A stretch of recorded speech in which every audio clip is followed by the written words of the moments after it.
Hello अस्सलाम वालेकुम viewers. बरसात का मौसम और बेसनी पराठे ना हो ये तो हो ही नहीं सकता यार। तो चलिए आज बहुत ही मज़ेदार रेसिपी शेयर कर रही हूँ आपके साथ बेसनी पराठे की। तो पूरी रेसिपी को वॉच करिएगा। अगर चैनल को सब्सक्राइब नहीं किया तो पहले चैनल को सब्सक्राइब कर दें और वीडियो को लाइक कर दें और ज़्यादा से ज़्यादा शेयर करना यार। तो चलिए रेसिपी को स्टार्ट करते हैं। इसके लिए मुझे क्या क्या अज्जा चाहिए होंगे।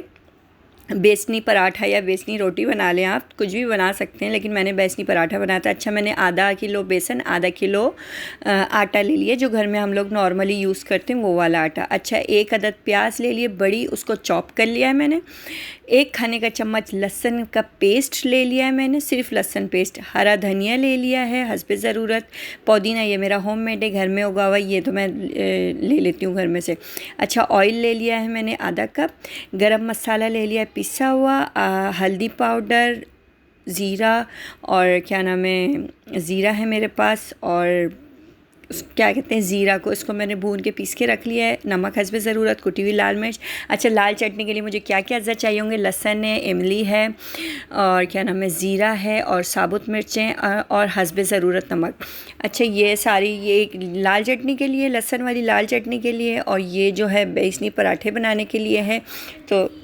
तो चलिए बेसन गूँध लेते हैं, हम लोग आटे को गूँध लेते हैं। इसके लिए आटा और बेसन को मैं एक जान कर लूँगी, एक ही जगह कर लूँगी, और इसके अंदर सारे मसाले मैं ऐड कर दूँगी।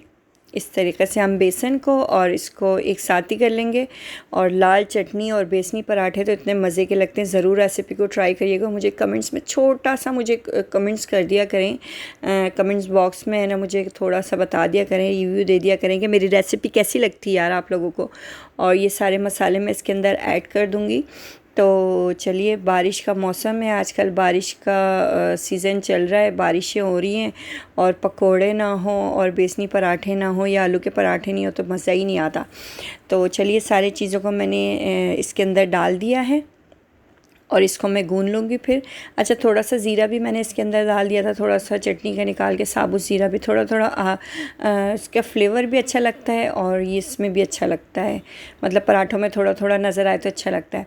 तो चलिए, इसको अच्छी तरीक़े से हम मिला लेंगे हाथ की मदद से, और इसके अंदर थोड़ा थोड़ा पानी करके डालना है हमने। जैसे हम नॉर्मली आटा गूँधते हैं, हमने ये इसको उसी तरीक़े से नॉर्मली आटा जो गूँधते हैं, सारी चीज़ें डाल के, और नॉर्मली जैसे हम आटा गूँधते हैं इसको इसी तरीक़े से गूँधना है। थोड़ा थोड़ा पानी करके डालेंगे, क्योंकि हमने जो धनिया वगैरह, प्याज वगैरह डाली है, ऑयल डाला है, ये वैसे भी थोड़ा बहुत लिक्विड हो जाता है।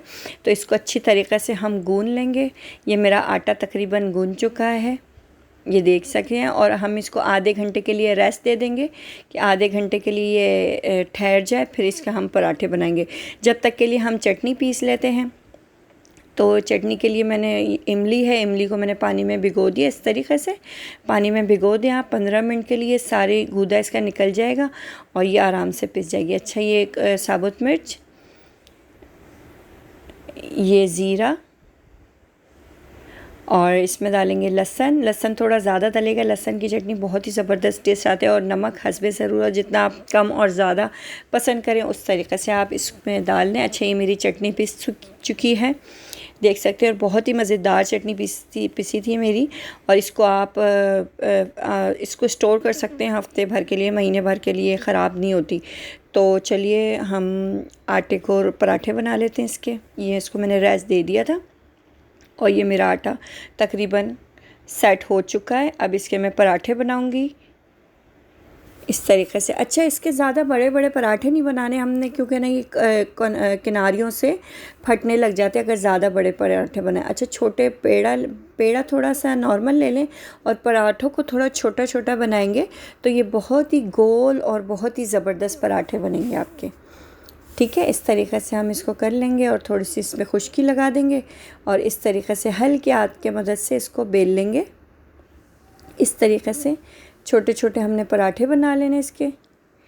इस तरीक़े से हम बेल लेंगे थोड़ी थोड़ी खुश्की लगा के इसके अंदर, और ये बहुत ही मज़ेदार पराठा रेडी है। चैनल को सब्सक्राइब कर लें, छोटी सी रिक्वेस्ट है, और वीडियो को पूरा वॉच करने के लिए बहुत बहुत शुक्रिया आपका। मिलती हूँ एक नई वीडियो में एक नई रेसिपी के साथ। जब तक के लिए अपना बहुत सारा ख्याल रखिएगा और मुझे दुआओं में याद रखिएगा। अभी छोटी वाइटी फैमिली है, बड़ी होती जा रही है और आप लोगों का सपोर्ट मुझे मिलता जा रहा है। तो मिलते हैं नेक्स्ट वीडियो में, जब तक के लिए अल्लाह हाफिज़।